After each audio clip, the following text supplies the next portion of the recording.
আসসালামু আলাইকুম। কেমন আছেন সবাই? আপনাদেরকে আমার নতুন একটি ব্লগ দেখার আমন্ত্রণ জানাই। গতকালকে আমার ভিডিওতে আমি বলেছিলাম যে এখানে একজন শুয়ে এভাবে সেলফি তুলছিল। তো আমাকে ইনবক্সে 2টা আপু জিজ্ঞেস করেছে যে আসলে ঘটনাটা কি হয়েছিল, এভাবেও কি রাস্তায় কেউ সেলফি তোলে? যারা এই ছবিটা তুলছিল তাদেরকে ব্যক্তিগতভাবে আমি চিনি না, তাই আমি বলতে পারছি না তারা কেন এইভাবে ছবিটা তুলছিল। জানি না কেন এত সুন্দর সুন্দর ঝুড়ি আমি বানিয়ে দেওয়ার পরেও সে কেন এই ভাঙা ঝুড়িটার মধ্যে এসে ডিম পারে। গাছে করল্লাগুলো একটু বড় হয়েছে, ভাবলাম এগুলো কচি থাকতে থাকতেই কেটে নিয়ে যাই, রান্না করলে ভালো লাগবে। করল্লাগুলো দেখে আম্মু বলল যে করল্লা এটা ভাজি করো না, এটা ছোট মাছ দিয়ে রান্না করো, দেখবা খেতে খুব ভালো লাগবে। নিজের হাতে লাগানো যে কোনো গাছই হোক না কিসের জন্য, সেটা যখন ফল দেয় এটা যে কি অন্যরকম একটা ফিলিংস, এই জিনিসটা শুধু তারাই বুঝবেন যারা গাছ নিয়মিত লাগান এবং গাছের পরিচর্যা করেন। আমার এই ভিডিওটি যারা দেখবেন তাদের কাছে আমার কোয়েশ্চেন থাকবে, বলতে হবে এটা কিসের গাছ। নেক্সট ভিডিওতে আমি বলে দেব এটা কিসের গাছ। বাসায় বাজার নেই, এবার চলেন তাড়াতাড়ি বাজারে যাই। বাজারে যেয়ে তো আমি একটা ঝামেলায় পড়ে গেছিলাম। বাজারের সামনে একটা খেলনার ভ্যান ছিল, তো সেই ভ্যান থেকে আমার বেবি প্রথমে খেলনা কিনতে চাইলো। আমি ওকে বললাম যে বাজার শেষ করে নিয়ে আগে তারপরে তোমাকে আমি খেলনা কিনে দেব। বাজার করার শেষে গিয়ে দেখি সেই খেলনার ভ্যানালাও চলে গিয়েছে। তারপরে আর কি, আমরা কান্না করতে করতে বাসায় আসলাম। বাসায় এসে আমি ঝটপট রান্নার সব কিছু গুছিয়ে নিলাম। আজকে বেশি কিছু রান্না করব না, শুধু লাল শাক রান্না করব আর একটু ইলিশ মাছ রান্না করব।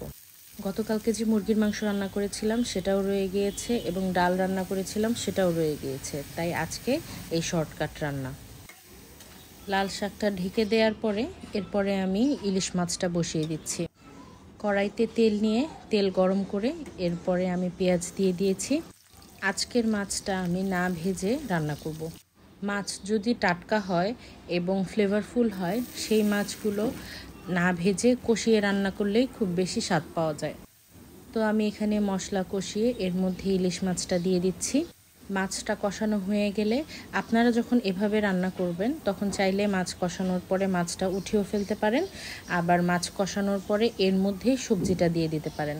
আমি কিন্তু এর মধ্যেই সবজি দিয়ে একেবারে রান্না করব। ভয়ের কিছু নেই, মাছ ভেঙে যাবে না।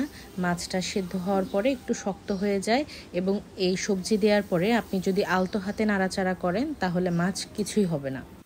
এই জন্য আমি হালকা করে নেড়ে এরপরে এটা উল্টিয়ে উল্টিয়ে দিচ্ছি। সবজিটা কষতে থাকুক, এদিকে আমি শাকটা দেখে আসি। শাক প্রায় হয়ে গিয়েছে রান্না। এটা এখন সামান্য একটু ভাজা ভাজা করে চুলা থেকে আমি নামিয়ে নেব।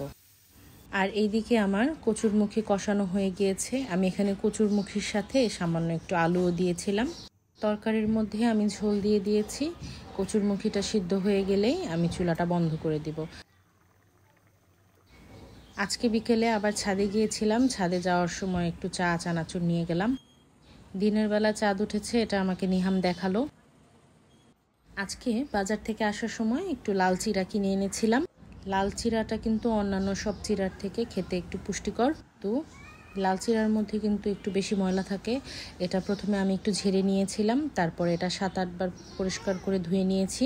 তারপরে এটা আমি ফ্রিজে ঠান্ডা পানি দিয়ে ভিজিয়ে রেখেছি। আমরা যখন ছোট ছিলাম তখন আম্মু আমাদের ভয়ে গুঁড়ো দুধ তালা মেরে রাখতো, কারণ আমি আর আমার ছোট ভাই দুধ পেলেই চুরি করে খেয়ে ফেলতাম।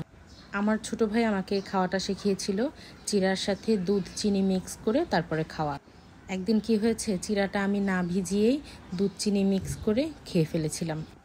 তো খাওয়ার পরে যতই সময় যাচ্ছে আমার পেট ততই ফুলতেছে এবং অস্থির লাগা শুরু হয়ে গিয়েছে। একটা পর্যায়ে আমি কান্নাকাটি শুরু করে আম্মুকে সব বলে দিছি। এরপরে আম্মু আমাকে কি সেটিং দিছে, আম্মু আমাকে বলছে যে আমি চুরি করে খাইছি এই কারণে এমন হয়েছে। এখন বুঝতে পারি যে চিরাটা আমি না ভিজিয়ে রেখেই আগেই খেয়ে ফেলেছিলাম, তাই চিরাটা পেটের মধ্যে গিয়ে ফুলছিল। ছোটবেলার এইসব কথাবার্তা কর্মকাণ্ড মনে পড়লে আসলে মাঝে মাঝে খুব অবাক হয়ে যায়, সময় কত দ্রুত চলে যায়। তো এরপরে চিরাটা আমি প্রায় আধা ঘন্টা ভিজিয়ে রেখেছিলাম। এরপরে আমি আবার ভালো মতো একটু ধুয়ে নিয়েছি। এরপরে এখানে আমি একটু কলা কেটে নিচ্ছি, দিয়ে দিচ্ছি এখানে আমি স্বাদ অনুযায়ী একটু গুড়। এরপরে এখানে আমি পাউডার মিল্ক অ্যাড করব। এখানে কোনো নির্দিষ্ট পরিমাণ নেই, আপনার পছন্দ অনুযায়ী আপনি চিরা নেবেন, মিষ্টি অনুযায়ী গুড় অথবা চিনি নিতে পারেন এবং স্বাদ অনুযায়ী দুধ নেবেন। সব কিছু মিক্স করার পর এখানে কলা মিশিয়ে আপনি সার্ভ করবেন। জিনিসটা আন্ডাররেটেড হলেও খেতে কিন্তু বেশ ইয়াম্মি। আর এখানে আমি যে ঠান্ডা পানিটা ব্যবহার করেছি এটার কারণে এটা আরও বেশি টেস্টি লাগছে। তো আজকে আমি এখানেই শেষ করছি আমার ব্লগ। আপনারা সবাই যে যেখান থেকে আমার ভিডিওগুলো দেখেন, আপনারা সবাই ভালো থাকবেন, সুস্থ থাকবেন। আমার জন্য এবং আমার পরিবারের জন্য সবাই দোয়া করবেন। আপনাদের সাথে আমার দেখা হবে আবার আমার নেক্সট কোনো ভিডিওতে। ততক্ষণ পর্যন্ত টেক কেয়ার। আল্লাহ হাফেজ।